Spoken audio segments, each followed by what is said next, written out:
The canyon opened like the mouth of a beast, and Commander Marcus Reed realized too late that his team had walked straight down its throat. The Anvil. That's what the intelligence officers called this godforsaken valley in Kunar Province, a narrow, jagged ravine where the mountains rose 2,000 feet on either side like prison walls closing in. The codename made sense now. The valley was designed by nature to crush things caught between its jaws, and 381 Navy SEALs had just discovered they were those things. The operation had seemed solid 6 hours ago. Extract a high-value target, a Taliban commander's right-hand man, someone who knew where the financial networks ran, where the safe houses were hidden. Intelligence suggested he was here in the compound at the valley's northern edge. A surgical strike. In, grab the target, out. Simple. The kind of operation SEAL Team 6 had executed 100 times before. Textbook precision. Except textbooks didn't account for betrayal. They didn't account for someone radioing ahead, warning the enemy, preparing a welcome committee. When the first volley erupted from the ridgelines, Reed knew immediately that nothing about this operation would be textbook. The initial volley came from the East Ridge, controlled, disciplined fire from positions that had been prepared with meticulous care. Machine gun fire stitched across the valley floor, kicking up dust geysers and tearing through the landscape like invisible fingers of death. The echo of gunfire bounced off the canyon walls, creating a disorienting wall of sound that made it impossible to determine enemy positions. Then the West Ridge opened up, then the north, then the south. The SEALs found themselves in a crossfire geometry that a military academy instructor couldn't have designed more perfectly for slaughter. Reed hit the dirt behind a boulder the size of a truck, his radio man crashing down beside him. Around them, his soldiers scrambled for whatever cover they could find: boulders, desiccated scrub brush, a shallow trench that might stop a lucky round but wouldn't stop much else. Enemy fighters were emerging from positions in the canyon walls, from crevices and cave mouths that looked like they'd been guarding this landscape since the beginning of time. These weren't poorly trained militants. Their movements were coordinated, their fire was controlled, their discipline was obvious. Contact, we have contact. The first radio call was calm, professional. That was the training. Even when everything was going to hell, you maintained radio discipline. Positions on all sides. We're receiving fire from. A burst of automatic fire cut through the transmission. When the voice came back, it was tighter, more strained. Casualties. We have casualties. Reed's jaw clenched. This was the moment when an operation transformed from a planned mission into a survival scenario. This was when years of training separated the soldiers who would live from the soldiers who wouldn't. Bravo Squad, suppress West Ridge, he barked into his radio. Charlie Squad, establish defensive perimeter. Return fire, return fire. His mind was already running combat calculations, ammunition consumption rates, casualty projections, supply status, extraction options. Everything filtered through the lens of keeping his men alive. The SEALs opened up with their own weaponry. M4 rifles cracked, machine guns roared, the valley erupted into a cacophony of violence. Muzzle flashes lit the canyon like strobing lightning. Smoke began collecting along the floor, thick and choking, reducing visibility. Rounds snapped past Reed's head close enough that he could feel the pressure wave of their passage. One tore through the shoulder of his uniform, burning like a brand. He didn't pause, didn't check the wound. There would be time for that if he lived. How many? He transmitted to his squad leaders. The reports came back in rapid succession, each one worse than the last. Estimate 50 to 70 enemy fighters on the East Ridge. At least 30 on the West. North position has heavy weapons, maybe a 50 cal. Another explosion, an RPG impacting near Charlie Squad's position, throwing soldiers through the air like ragdolls. We have 4 severely wounded, bleeding out fast. 4 casualties in the first 4 minutes. At this rate, they'd be overrun in 20 minutes. Reed's mind locked onto the only option that might save them. Request immediate air support. Danger close. Repeat, danger close support needed. The response from the Tactical Operations Center came back almost immediately. "We're working on it. Stand by." But working on it meant precious minutes, minutes they didn't have. As the afternoon wore on, those minutes became an agony. The SEALs fought with the skill and courage that had made them legendary, but skill and courage didn't matter when you were outnumbered, outpositioned, and running low on ammunition. The enemy didn't rush. They simply maintained their siege, pouring fire down from the ridges, waiting for ammunition to run out and morale to crack. It was patient, methodical warfare, and it was winning. By hour 3, Reed understood the awful truth that combat commanders sometimes have to face. His team was going to die here. Not all of them. He'd get some out if he was lucky. But many would stay in this valley. Many would never go home. The enemy had planned this too well, positioned themselves too carefully. There was no avenue of advance. The extraction helicopter couldn't land in this fire. Close air support was having difficulty even approaching the canyon because of the terrain and the threat environment. They were trapped. Reed transmitted what might be his last message. "Tactical operations, Bravo team is in critical condition. We are taking heavy casualties. Ammunition is critical. If we don't receive air support in the next 15 minutes, we won't be able to hold position." The response was professional but carried the weight of defeat. "Roger that. We are doing everything possible. Stand by." But 15 minutes could have been 15 years. The enemy fire didn't slacken. If anything, it intensified. More RPGs, more machine gun fire. The sound of rounds impacting flesh became increasingly frequent. The moans of wounded men filled the canyon. The blood soaked into the desert floor. Reed watched one of his soldiers take a round through the neck. The man fell silently, eyes still open, awareness still present in those eyes as his life drained away. Someone else screamed. Someone else began praying. The sun began its descent toward the western ridges. Darkness was coming. In darkness, the SEALs' technological advantages would mean nothing. The enemy would overrun them. It would be slaughter. Reed looked at his soldiers, these men who'd trained for years, who'd faced impossible odds before and prevailed, who'd sworn to leave no one behind. He looked at their faces and saw acceptance settling in. Not surrender, not resignation, just acceptance of what was coming. He keyed his radio one final time. "This is Bravo Actual. We are prepared to make peace with our families. If this is it, it's been an honor serving with you. All units maintain defensive positions." The radio fell silent. The gunfire continued. The canyon swallowed the sounds of dying men and waited for darkness. That was when everything changed. The Tactical Operations Center was a cathedral of monitors and screens, each one feeding real-time intelligence from sensors, drones, and ground units scattered across the theater. 23 officers occupied the space, each one watching different aspects of the unfolding disaster. But only one man carried the weight of command. Colonel James Rawlins stood at the center of it all, hands clasped behind his back, eyes fixed on the main tactical display showing the canyon in overhead view. 381 dots representing soldiers, red arrows showing enemy positions, and between them, the crossfire geometry that was the mathematical definition of a military catastrophe.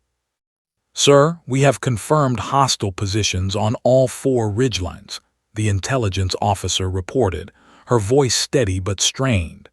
"At least 200 hostile combatants. They appear to have prepared these positions in advance. This was a coordinated ambush." Rawlins didn't respond immediately. That was his way. He processed information like a computer, turning it over in his mind, examining it from every angle before speaking. His officers had learned to respect his silences. They meant he was thinking. And in moments like this, thinking was the only thing that might save lives. "How much ammunition do they have?" Rawlins asked.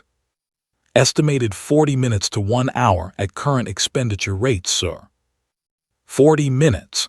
Rawlins had commanded troops in combat for 30 years. He knew what 40 minutes meant. 40 minutes was the difference between an ordered withdrawal and a rout. 40 minutes was the gap between soldiers who could suppress enemy fire and soldiers who were pinned down and helpless. "Air support status," he asked the air operations officer. "Sir, we have 2 F-16s inbound from Bagram, but they're still 20 minutes out. The terrain in the canyon makes conventional bombing run extremely difficult. Multiple ridgelines create shadow areas where GPS-guided ordnance becomes unreliable. We're also concerned about friendlies in close proximity to possible target areas." 20 minutes. That was the problem in every asymmetrical conflict. The enemy had all the time they needed. The Americans had to operate on timelines measured in minutes, constrained by rules of engagement and fear of friendly fire casualties. The enemy had patience. The Americans had urgency. In this canyon, urgency was a liability. Rawlins moved closer to the display, his shadow stretching across the tactical map. His face was carved from stone, not expressionless, but controlled. The face of a man who had learned long ago not to let his officers see when hope was draining away. "What about attack helicopters?" he asked. "Can they navigate the terrain?" "Sir, Apache gunships could theoretically operate in the canyon, but weather is deteriorating. Sandstorm moving in from the south. Visibility will be compromised within the hour. Helicopter operations would become extremely hazardous." An hour. By then it would be dark. By then the numerical advantage would matter even more.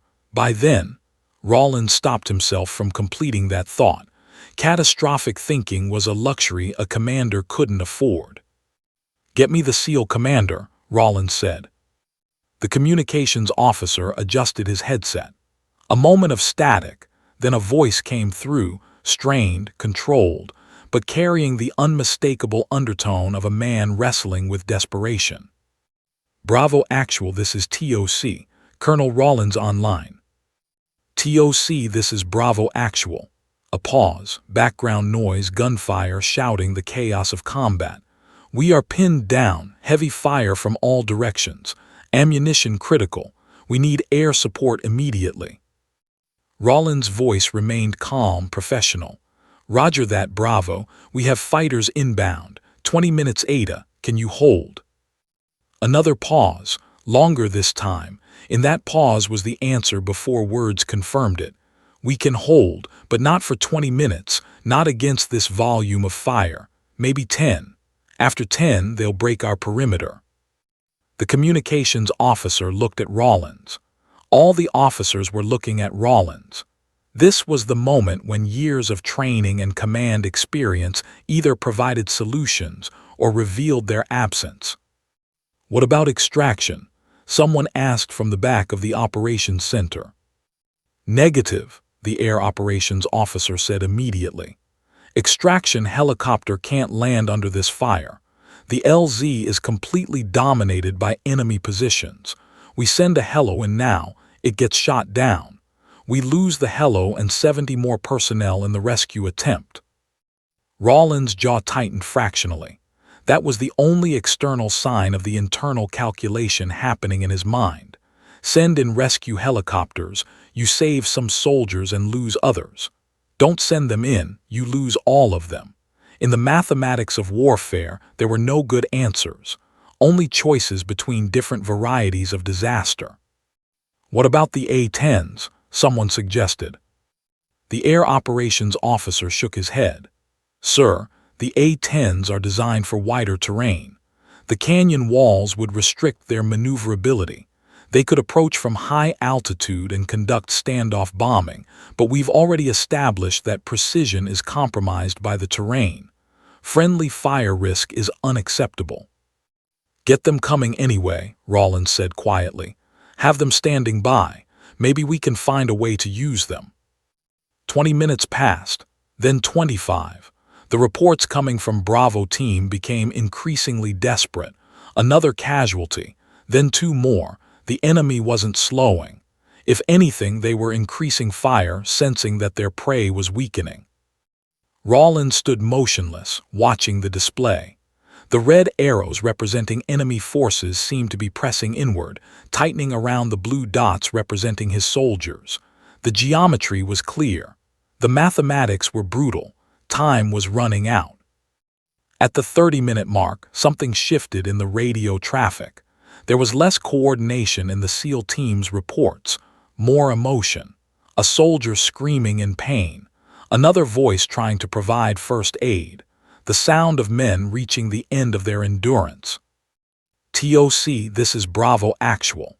The commander's voice was different now, stripped of its professional veneer, carrying the raw exhaustion of a man who had done everything possible and found it insufficient. We are taking heavy casualties. If we don't get support soon, we won't be able to maintain the perimeter. I need you to know that.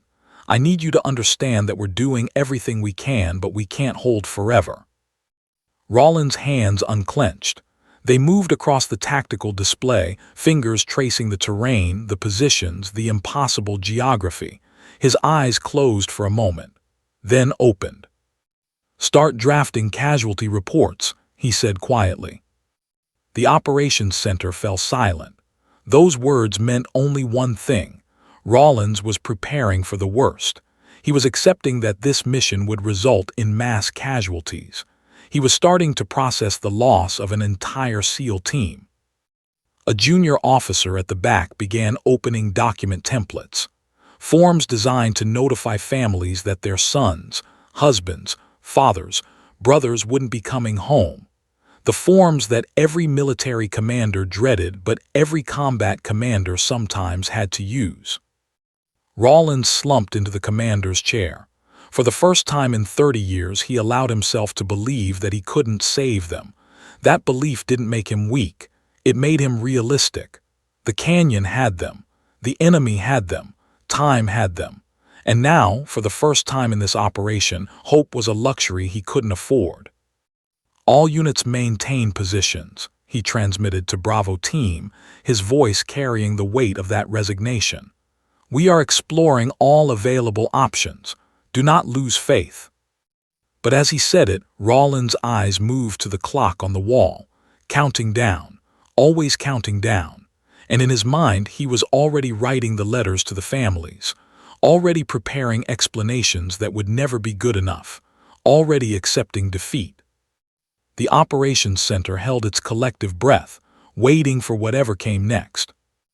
That was when Captain Elaine Kitt's voice crackled through the radio, calm and steady, cutting through the despair like a blade through darkness. Captain Elaine, Catherine Kitt, had spent most of her military career being invisible. Not invisible in the sense of being overlooked for promotions or assignments. She was competent enough to avoid that particular career death. But invisible in the way that quiet people sometimes are in rooms full of louder voices. She sat in briefings and listened while other pilots postured and competed for attention. She flew her missions and filed her reports. She walked through the squadron-ready room and nodded politely when addressed, but rarely initiated conversation. Her call sign, Mouse, had been bestowed with a mixture of affection and dismissal that perfectly captured her status in the fighter-pilot community. Some of the younger pilots who'd heard about her before meeting her had seemed disappointed when they finally saw her. They'd expected someone bigger, louder, more impressive. What they got was a woman of medium height with dark blonde hair usually pulled back in a practical ponytail, pale blue eyes that rarely made direct contact, and a habit of letting silences settle rather than filling them with words. In a profession where bravado was currency and swagger was status, Elaine seemed bankrupt on both counts. "Mouse doesn't belong in combat," one of the junior officers had said in the ready room 3 months ago, confident in his assessment. Elaine had been sitting in the corner reading a maintenance manual. She'd heard the comment perfectly well, as had everyone else. She'd simply turned the page and kept reading. That was her way. Don't fight. Don't argue. Don't validate the criticism with a response. Her flight lead, Major Derek Chen, had approached her later that day. "Ignore them," he'd said, settling into the seat next to her. "They talk because they're insecure. You talk through your flying." Elaine had smiled slightly. the closest she usually came to a genuine expression in public. "I don't need them to understand me," she'd replied. "I just need them to trust me when we're in the air." That distinction mattered more than most people realized. In the fighter-pilot community, you could dislike your wingman's personality. You could think he was an asshole, a show-off, or a danger to himself and others. But if he could fly, if he had your back in combat, then the personality didn't matter. Trust replaced admiration. Competence trumped likability.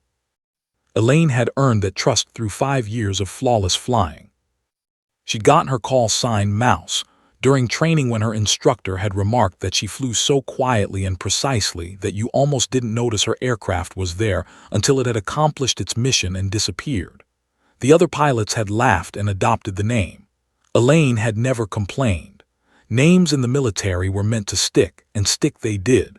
But she'd heard something else in that original comment, a recognition that her quiet approach was effective. That had been enough. On the afternoon that the SEALs became trapped in the anvil, Elaine had been in the ready room when the reports started coming through. She'd been sitting in her usual corner, reviewing weather patterns and fuel calculations for the evening missions. Around her, the atmosphere had changed. Pilots had stopped their usual banter. Officers had begun moving with purpose. The casual intensity of a normal deployment had shifted into something sharper, more desperate. She'd heard the radio transmissions. Everyone had. The desperate calls for air support, the sounds of combat in the background, the voice of the SEAL commander growing progressively more strained, the reports of casualties mounting, ammunition running low, the perimeter collapsing. Other pilots had started talking about it in whispers. Speculation about what kind of air support could even be used in that kind of terrain. Debate about whether an extraction was possible. Grim acknowledgement that some of the SEALs were probably going to die. Elaine had listened to it all without speaking, but in her mind she was already running calculations. The canyon dimensions, the terrain features, the approach vectors that might work, the timing windows, the fuel calculations, the ordnance loads that would be most effective.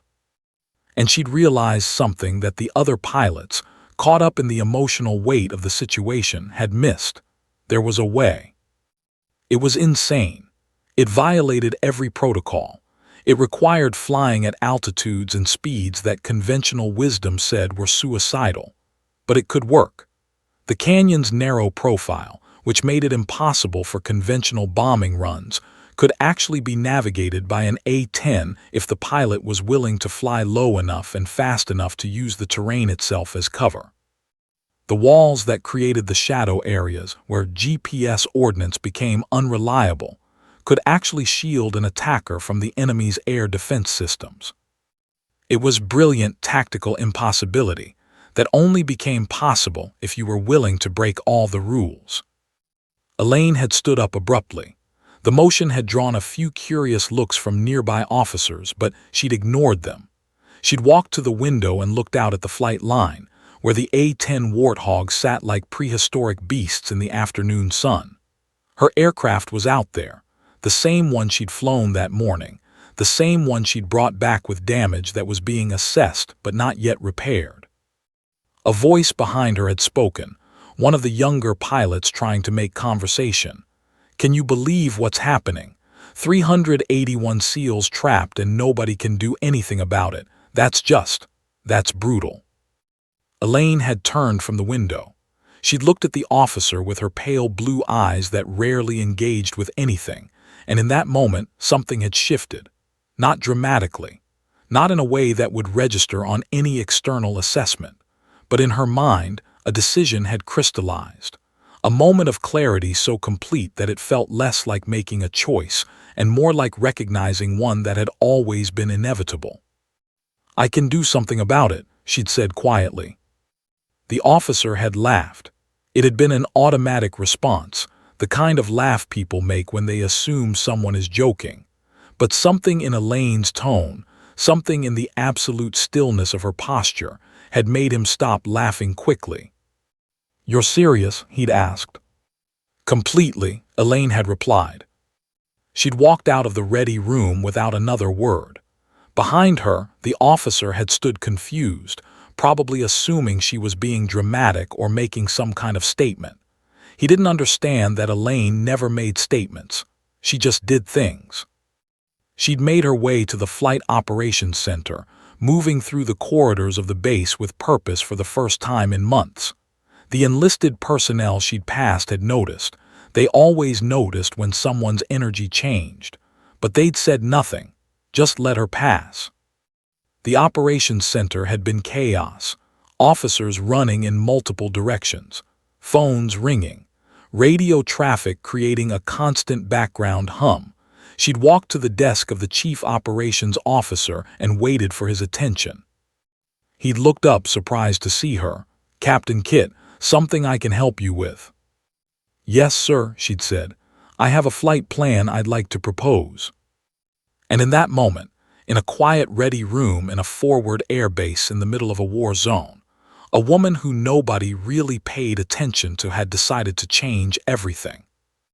The only question was whether anyone would listen. The chief operations officer looked at the flight plan Elaine had sketched out, hand-drawn on tactical paper, altitude profiles marked, approach vectors calculated, ordnance loads noted. His name was Major David Hartley, and he'd been flying combat missions since before Elaine was born. She could see his eyes moving across the calculations, processing what she was proposing. When he finally looked up at her, there was something between confusion and concern on his weathered face. "Captain, this flight profile. Are you suggesting a canyon penetration at low level?" he asked carefully, as though clarifying what he was reading might somehow change the meaning. "Yes, sir," Elaine replied. "The terrain actually provides concealment from the enemy's air defense systems if approached correctly. The canyon walls shield most of the ridgeline positions from a direct approach vector. We come in from the south, follow the canyon floor, and suppress enemy positions from inside the kill box rather than above it." Hartley set the paper down. "That's insane.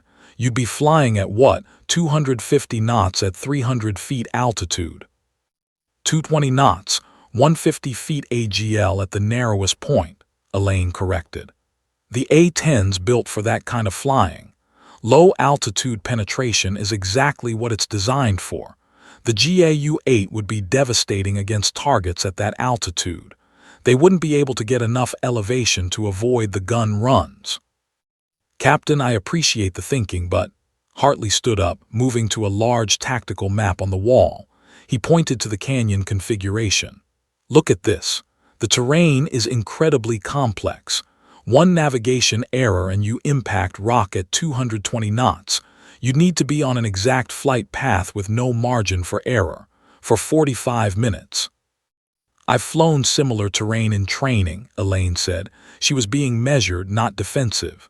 "In Nevada, the canyon profiles are comparable. With the right approach, it's feasible."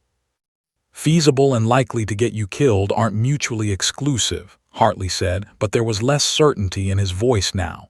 He could see she'd actually thought this through, calculated it, run the numbers. This wasn't reckless enthusiasm. This was tactical analysis. "The SEALs are going to die without air support," Elaine said quietly. "I can provide that air support.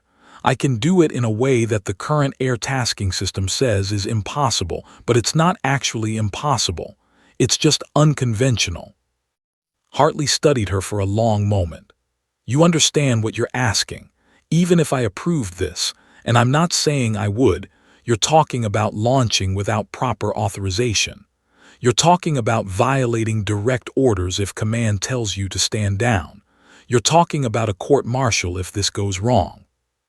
"Yes, sir," Elaine said. "I understand that completely." "And you're willing to accept those consequences?" "I'm willing to accept consequences," Elaine replied carefully. "But I believe this will work, and even if it doesn't, at least I'll know I tried." The operations center around them had fallen quiet. Other personnel had noticed the conversation. Word was spreading. A pilot had a plan to save the SEALs. An insane, impossible plan, but a plan nonetheless. Hartley made a decision. "I can't authorize this, Captain. It violates too many protocols, too many safety restrictions, but I can get you to your aircraft and get your systems checked. What happens after that is between you and your conscience." It wasn't approval. It was plausible deniability. Hartley was giving her the space to make her own choice without explicitly ordering her to make it. That was leadership of a particular kind, the kind that recognized sometimes the rules had to bend so that people could do what was right. "Thank you, sir," Elaine said. She'd walked out of the operations center into the afternoon heat. The sun was dropping lower on the horizon, not enough time before dark to make multiple passes, but enough time for one or two. Maybe that would be enough. The walk to the flight line felt different this time. The same ground she'd walked 1,000 times before, but somehow transformed. This wasn't a routine mission anymore. This was a threshold moment. On one side of it was Captain Elaine Kitt, competent pilot, quiet presence, the woman everyone called Mouse. On the other side was someone else. Someone willing to break protocol, willing to risk everything, willing to gamble her entire career, and possibly her life on a belief that she could do something impossible. Her A-10 was parked at the far end of the flight line, a grim-looking machine with its flat face and stubby wings. Battle scars from the morning sortie, dings and dents from ground fire that hadn't penetrated but had left their marks. The aircraft was already scheduled for inspection and minor repairs to those damaged areas. But Elaine didn't wait for repairs. She went straight to the crew chief.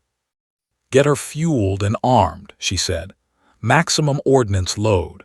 Mk-82 general-purpose rounds, mix of cluster munitions and standard. I need her ready to launch in 15 minutes."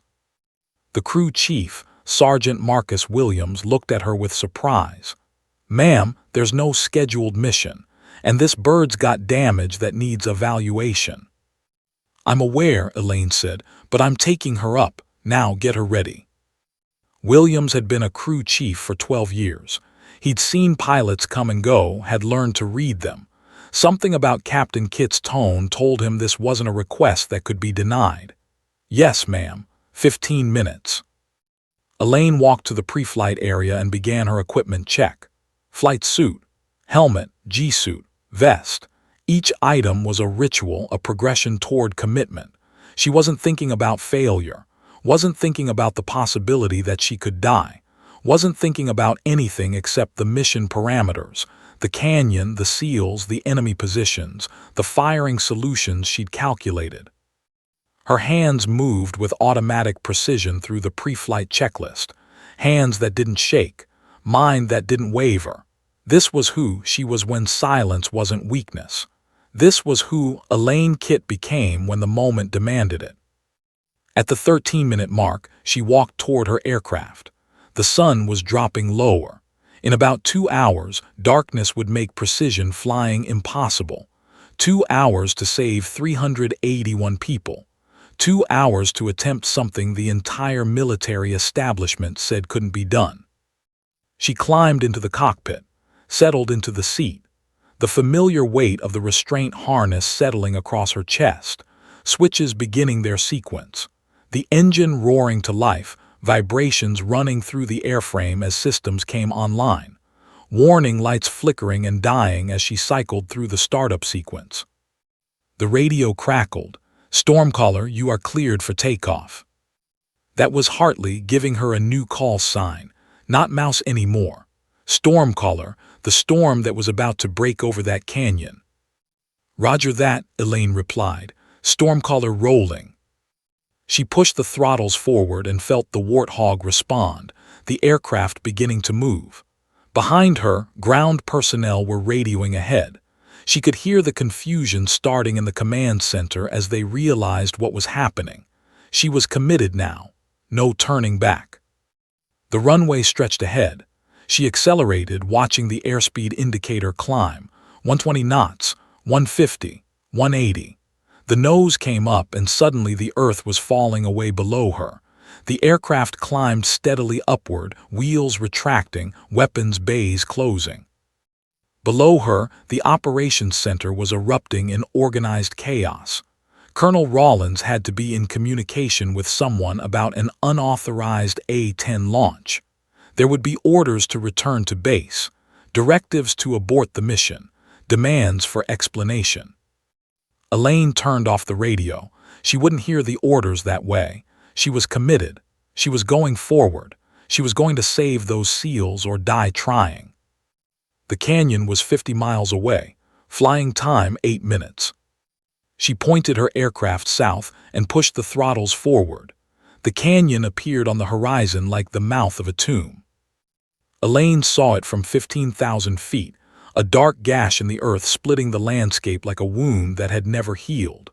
The anvil, that was what they called it, and now that she was seeing it in person rather than on a map, the name made perfect sense. The valley was designed by geological time to crush things caught between its jaws. She descended toward it at 350 knots, responding eagerly to her inputs.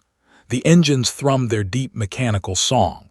Around her, the landscape transformed from rolling hills to increasingly vertical terrain. The canyon walls rose higher, steeper, more oppressive. What had looked manageable from high altitude revealed itself as increasingly restrictive the closer she got. Time check, 1847 hours. She had maybe 30 minutes of usable light left, 30 minutes to accomplish what should take hours, 30 minutes to save people or die trying. She reached the canyon's entrance at 8,000 feet, already descending. The walls rose on either side of her, jagged rock faces that looked like they were reaching for her aircraft with stone fingers. The radio chatter from the SEALs had been continuous, growing more desperate as the afternoon wore on. Ammunition was now critically low. Enemy pressure was constant. The perimeter had contracted twice already. Elaine keyed her radio. "Bravo Actual, this is Stormcaller, how copy?" "Static, then. Stormcaller, who the hell is this?" "Captain Elaine Kitt, A-10 pilot, I'm inbound to your position. ETA 4 minutes. Silence. Then the SEAL commander's voice again, now carrying something beyond just the desperation of combat. It was disbelief. "Say again, you're inbound. In an A-10. "Affirmative, I have ordnance, I have time, I'm coming in." She didn't wait for acknowledgement. The canyon was already transitioning from theoretical geography to immediate tactical reality. The walls were pressing in now, forcing her descent and forward momentum into increasingly narrow parameters. She descended to 5,000 feet, 4,000, 3,000. At 3,000 feet, the first surface-to-air missile launch warning came through, a high-pitched tone in her headset that meant someone below had locked her up with a targeting system. Elaine banked hard right, using terrain to break the lock. The missiles came anyway, 2 plumes of smoke rising from the western ridge, trails of rocket fire climbing toward her aircraft. Training took over. She'd practiced this 1,000 times. Chaff dispensers activated automatically, filling the air behind her with clouds of metallic strips designed to confuse radar. She yanked the control stick hard left, turning the Warthog into a turn so aggressive that her G-suit activated, squeezing her lower body to prevent blood from pooling in her feet and causing her to black out. The first missile missed by 30 yards. She saw it flash past her right wing, heard the explosion but felt no impact. Good. The second was closer, too close. But the chaff pattern did its job, and the missile's guidance system lost the lock at the last moment, detonating uselessly against the canyon wall behind her. Altitude 1,500 feet, still descending. She was in the narrow part now, the part where the canyon walls rose 2,000 feet on either side and the sky was just a thin blue line overhead. This was the furnace. This was where conventional doctrine said you couldn't fly. But Elaine had never been much for conventional doctrine. She saw the SEAL positions as she descended further, blue smoke marking their location, soldiers behind boulders and in shallow trenches, weapons pointing outward toward enemy positions. And she saw the enemy, dozens of them, maybe hundreds, spread across the ridgelines like insects on a carcass, their muzzle flashes creating a strobe light pattern in the dimming afternoon. "I'm in visual," she transmitted to the SEAL commander. "I have targets marking run." She banked hard right, the canyon wall passing terrifyingly close beneath her right wing. Close enough that she could see individual rocks. Close enough that a slight error in her control inputs would end in a tumbling descent into granite at 250 knots. Her targeting system locked onto a cluster of enemy positions on the eastern ridge. Her head-up display showed target designation. Weapons were hot. Everything was synchronized. All systems go. She squeezed the trigger. The GAU-8 Avenger cannon roared to life, a sound like reality tearing itself apart. 30mm rounds, 750 per second, each one capable of punching through armor plating. The cannon was mounted in the nose of the A-10, perfectly aligned with the fuselage, designed to deliver death with surgical precision. The eastern ridge erupted, rock fragmented. Enemy positions that had been carefully prepared and masterfully camouflaged were suddenly just craters and blood. Elaine pulled up hard on the stick, zooming out of the canyon and climbing to gain altitude for her next run. "Contact, we're getting support." The SEAL commander's voice crackled through her headset, and for the first time in his transmissions, Elaine heard relief instead of desperation. She completed her climb turn and was already setting up for her second run. The light was dying fast now. Shadows were deepening in the canyon, the sky taking on the deep blue of late evening. She had maybe 5, maybe 6 more good passes before it became too dark to see. Her second run came at the western ridge. The guns roared again. Enemy positions that had been hammering the SEALs for hours dissolved under the impact of 30mm rounds. Bodies were thrown into the air. Fortifications collapsed. The enemy fire from that ridge dropped from an avalanche to a trickle. But the northern ridge had learned from her first 2 passes. When she lined up for her third approach, the air around her erupted into violence. Tracers from multiple machine gun positions were reaching out toward her aircraft. An RPG launched from a cave mouth, and she barely had time to bank away from it, feeling the shock wave as it detonated near her right wing. Warning lights began illuminating in her cockpit. The damage from the morning's sortie, combined with the new hits she was taking, was accumulating. Fuel status was good but not unlimited. Ordnance was burning through at an alarming rate.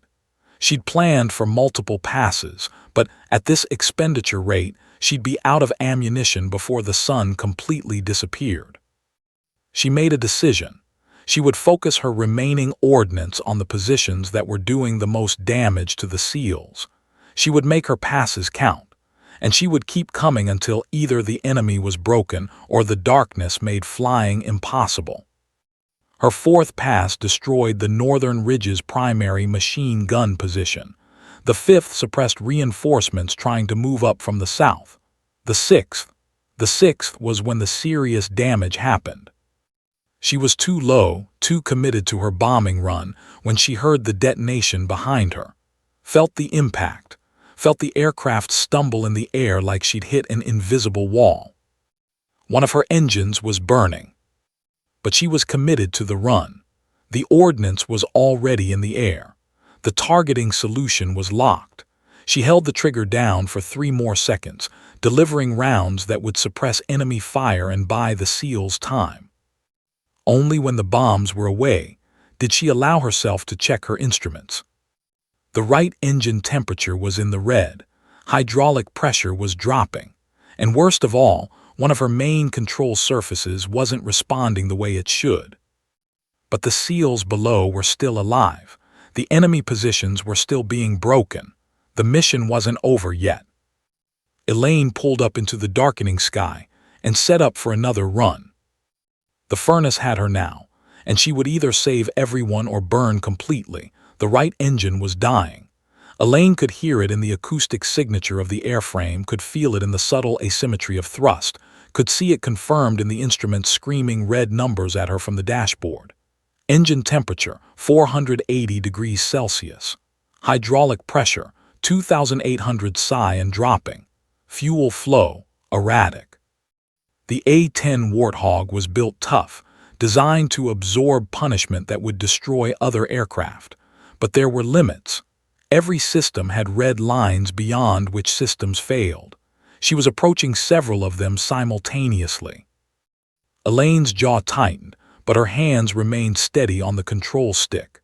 She was at 8,000 feet now, having climbed after her sixth pass. The canyon below was growing darker as the sun sank lower on the horizon. In maybe 15 minutes, the light would be too poor for her targeting system to function effectively.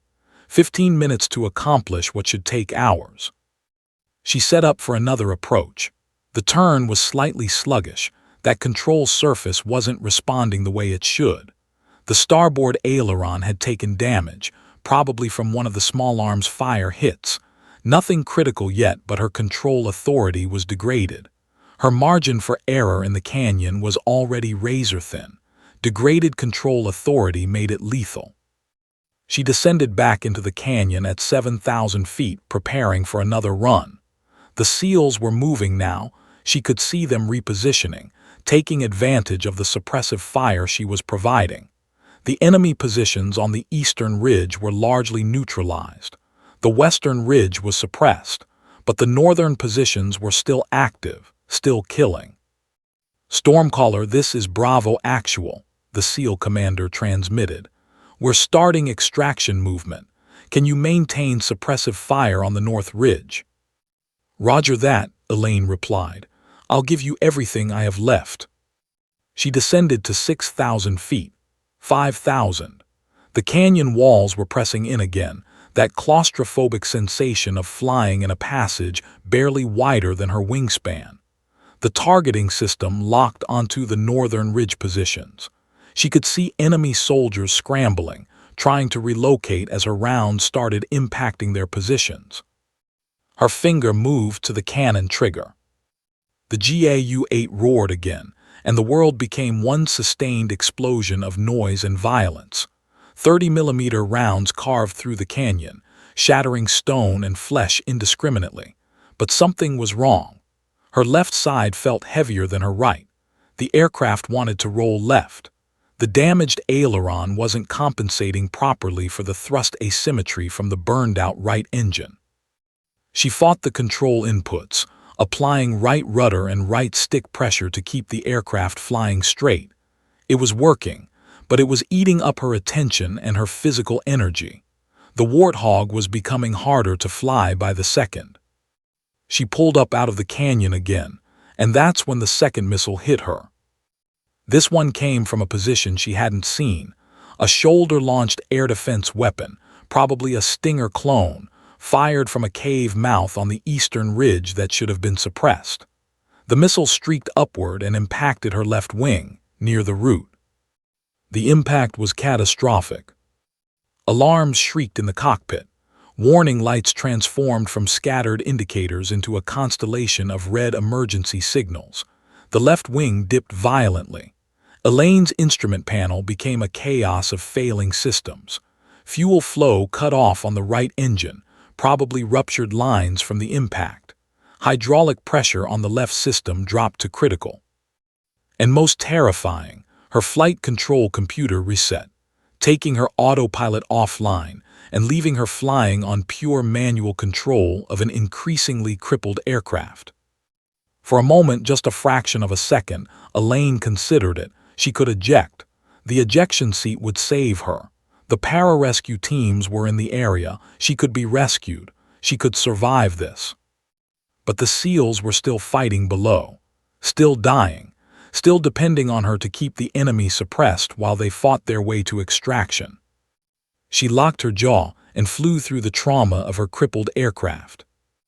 Left wing damage, systems failing, she transmitted to the SEAL commander, her voice steady despite the violence happening around her. I'm staying on station. How many more minutes do you need? 10 minutes, the commander replied. Maybe 15. Casualties are slowing movement. 15 minutes. She had to keep this aircraft flying for 15 more minutes. 15 minutes in an increasingly damaged Warthog, at altitudes and speeds where the margin between successful flight and catastrophic impact was measured in hundreds of feet. She set up for another run. The aircraft wanted to roll left. She had to apply continuous right control input to keep the wings level. The damaged aileron was basically useless. Her right engine was now a dead weight, creating asymmetric drag that fought against her every maneuver. But the A-10 had been designed for this, built for hell, designed to keep flying even when conventional aircraft would already be wreckage scattered across the landscape. Elaine descended again, moving the Warthog back into that narrow canyon. The aircraft groaned under the strain. There was a vibration now, a steady thrumming that suggested structural stress. She ignored it, ignored the warnings, ignored the screaming of the hydraulic system losing fluid to the wound in her left wing. Her seventh bombing run came at the northern ridge from a different angle, trying to catch enemy positions that had repositioned. The guns fired again, and again the targets dissolved under the impact of her ordnance. But her ammunition count was now dangerously low. The weapons displays showed maybe 3 minutes of cannon fire remaining, 3 minutes of the devastating firepower that was keeping the SEALs alive. She climbed out again, 8,000 feet. The light was dying fast now. The canyon below was becoming shadow-filled, losing definition. "Stormcaller, we're in extraction order now," the SEAL commander transmitted. 2 minutes to first hello arrival." "Roger that," Elaine replied. "I'll maintain suppression." But as she set up for another approach, she felt the aircraft respond sluggishly to her control inputs. The left engine, the only one still functioning, was beginning to show strain. Her fuel was critical now. She'd burned through her load faster than calculated, the asymmetric thrust and damaged airframe requiring constant altitude adjustments to maintain controlled flight. She had maybe 2, maybe 3 more passes in her before she had to break off and attempt to fly home in an aircraft that was barely holding together. She made the decision instantly. Everything she had left would go to those final passes. Every drop of fuel, every round of ammunition, every ounce of effort. Because the SEALs were almost out. The extraction helicopters were inbound. She just had to keep the enemy suppressed long enough for the birds to land and load personnel. She descended into the canyon one final time, the aircraft shuddering with each maneuver. The control inputs felt thick, requiring force that her arms were rapidly losing the strength to provide. Blood dripped from her nose. She'd been pulling too many GS, pushing the aircraft and her body beyond safety limits. But below her, soldiers were moving toward salvation, toward helicopters, toward extraction, toward survival. And above her, the last light of day was fading into darkness. Elaine Kitt put her crippled Warthog into position for her next gun run and squeezed the trigger one more time. The Warthog bled, but it still flew, and it still killed. The battlefield transformed in the span of 20 minutes. What had been a killing zone became a corridor of salvation. The enemy, shocked by the relentless assault from above, began losing cohesion. The carefully prepared ambush had been designed to trap and destroy, but they had no contingency for a single aircraft that refused to die, refused to leave, refused to stop fighting. Elaine made her 8th pass as the darkness deepened. The light was almost gone now, maybe 5 minutes of viable targeting remaining. But those 5 minutes were critical. The first extraction helicopter was inbound, its navigation lights visible against the darkening sky. Once those birds arrived, there would be a frantic loading sequence. Soldiers would be running through fire toward the helicopters. The enemy would make a final push, knowing this was their last chance to inflict casualties. She had to suppress that push with everything she had left. Her 8th bombing run targeted the northern ridge one more time. The missiles came as soon as she entered the canyon. The enemy had learned that any aircraft in the valley was a threat, but Elaine was expecting them now. She banked hard as soon as she saw the launch plumes, using the canyon walls as cover. One missile detonated harmlessly against rock behind her. The other lost lock as her chaff dispensers filled the air with metallic interference. Her guns roared again. The ammunition counter in her HUD ticked down, 200 rounds remaining, 150, 100. She pulled up and out of the canyon, her damaged aircraft responding sluggishly. The vibration from her stressed airframe had become a constant companion. Every maneuver felt like she was asking an old dog to run, but the old dog still had fight in it.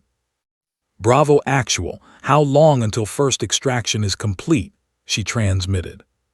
4 minutes, the SEAL commander replied. "You're buying us the time we need. The perimeter has expanded. Enemy fire is dropping. Your suppression is working." Below her, she could now see the movement clearly. SEALs were surging forward from their defensive positions, moving toward the canyon's southern exit where the extraction zone had been established. Wounded soldiers were being carried by their teammates. The formation was moving fast but organized, the discipline of elite soldiers even in the chaos of combat. And above the canyon's rim, the first extraction helicopter appeared. It was a massive CH-47 Chinook, twin rotors providing the lift to carry dozens of soldiers. But as it began its descent toward the extraction zone, the enemy realized what was happening. The southern ridge erupted with concentrated fire, everything they had directing at the vulnerable helicopter. Elaine saw the rounds impacting near the helicopter, saw the smoke trails of RPGs reaching upward. Without hesitation, she banked hard and dove toward the southern ridge. This pass was different. This wasn't tactical suppression. This was fury. This was a pilot who had watched her aircraft bleed, pushed her body to the edge of consciousness, sacrificed everything. And now she was going to make the enemy pay for every shot they fired at that helicopter. The GAU-8 fired with a sound like the world ending. 50 rounds left. 40. 30. The southern ridge disintegrated under the impact. Enemy fighters scattered like insects under a boot. Fortifications that had taken weeks to prepare were obliterated in seconds. The helicopter descended further, its rear ramp opening, and the evacuation began. SEALs poured into the aircraft, the trained chaos of soldiers moving under fire. The helicopter's gunners added their own fire to suppress enemy positions, but it was Elaine's suppression that was holding the line, that was keeping the enemy's head down. She pulled up from her run and set up for another approach, 20 rounds remaining. She could feel the desperation now, the urgency, the knowledge that her ammunition was almost gone, and when it was gone, this helicopter would be vulnerable. She made her 9th pass with only 15 rounds remaining. These she used with lethal precision, targeting the exact positions where enemy fire was coming from. When the rounds were expended, she pulled up and checked her ammunition counter. 0. The A-10 was now a flying platform with no weapons except her presence and her noise. But the first helicopter was loaded. The crew chief at the rear ramp gave the signal, and the Chinook's rotors increased pitch. The massive helicopter began climbing out of the valley, soldiers still loading, the last handful running across the open ground toward the second extraction bird now arriving. "Stormcaller, the first bird is away," the SEAL commander transmitted, and Elaine could hear the relief in his voice. "We have approximately 180 soldiers extracted, still got about 200 on the ground." She didn't respond verbally. She was focused on what came next. Without ammunition, she could only do one thing, provide a presence. An intimidating silhouette in the darkening sky, a noise that suggested support was ongoing. She made a low pass along the northern ridge, her engines screaming, the aircraft's profile designed specifically to look menacing even when it was empty.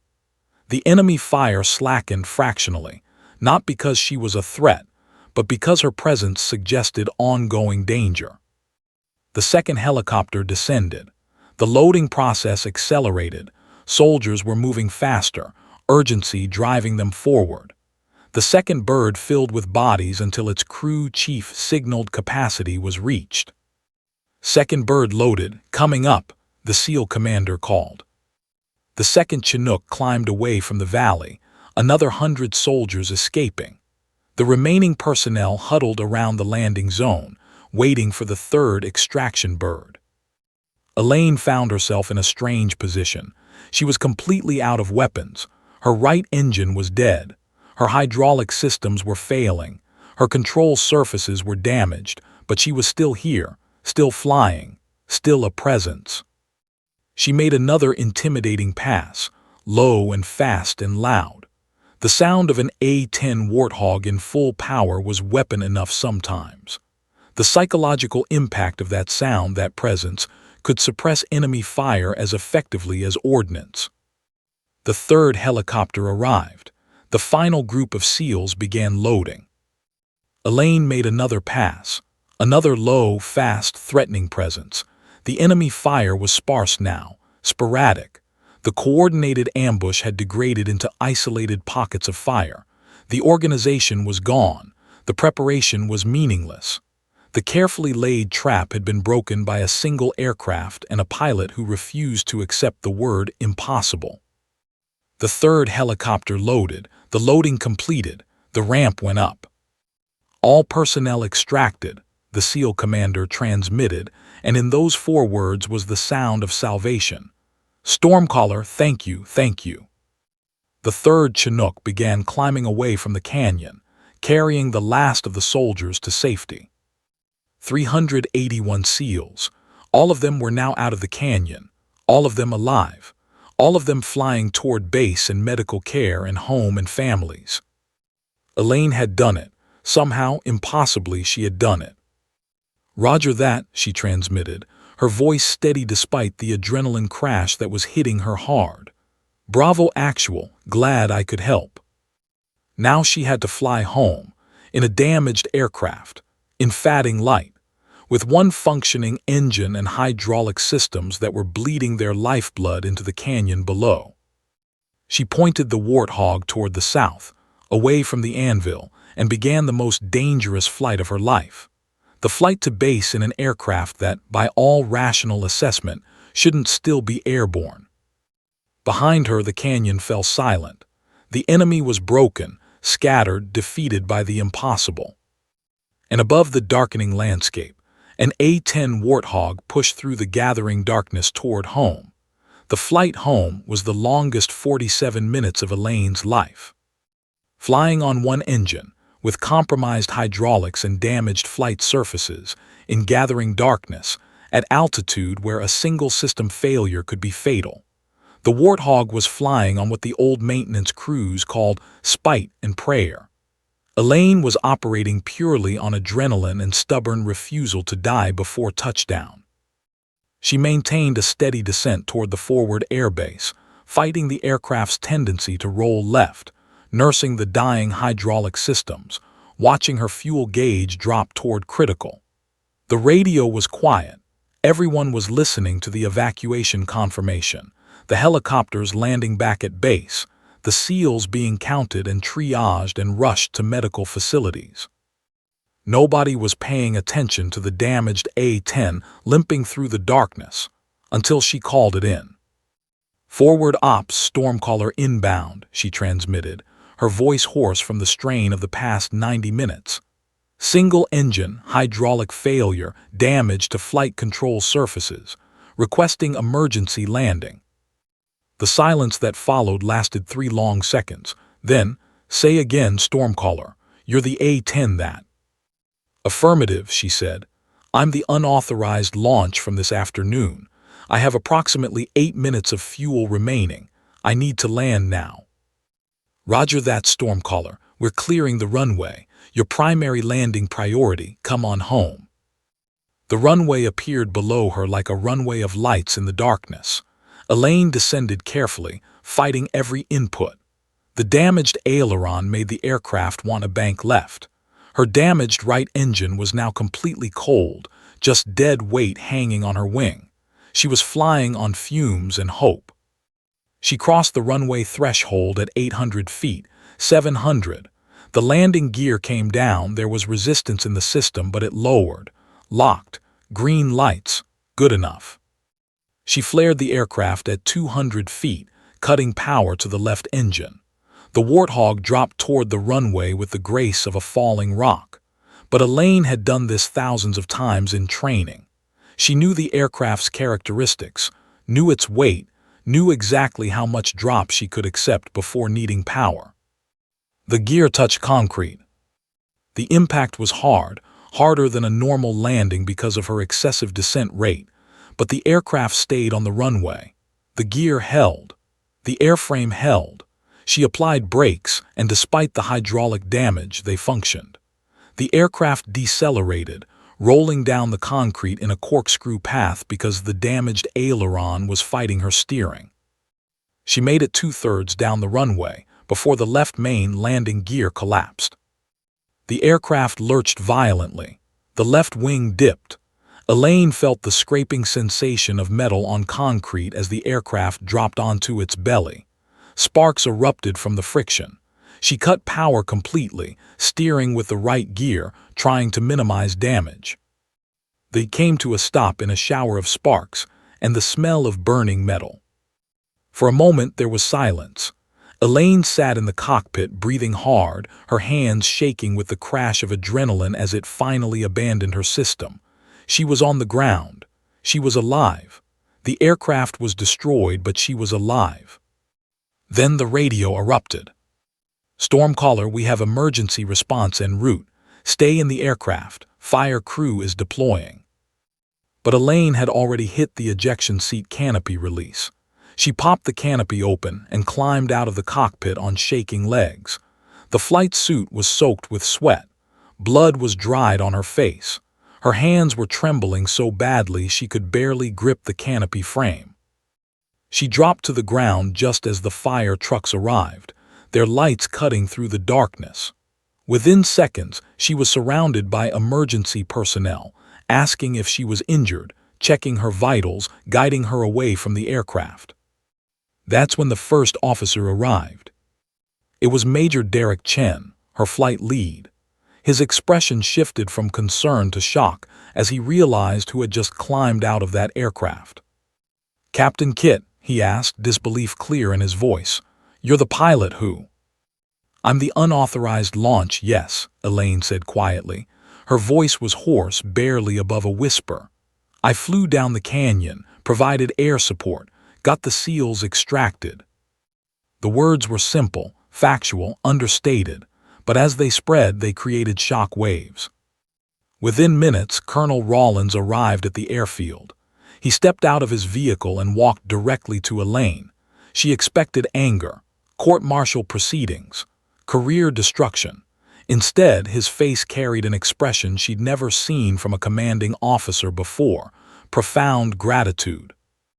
"Captain," he said, his voice steady, "the SEAL commander just radioed in. He wanted to make sure I knew what you did. All 381 men are accounted for. The only casualties are injuries sustained before your arrival. You saved them. You saved them all." A-10 felt tears start to form, but she held them back through sheer force of will. "The mission required it, sir," she replied quietly. "The mission was deemed impossible," Rawlins said. "You made it possible. You flew an unauthorized combat mission. You violated direct orders. You damaged a $30 million aircraft beyond repair. And you saved 381 American lives." He paused, then extended his hand. "Thank you." The word spread like wildfire, from the command center to the pilot's ready room to every squadron across the base.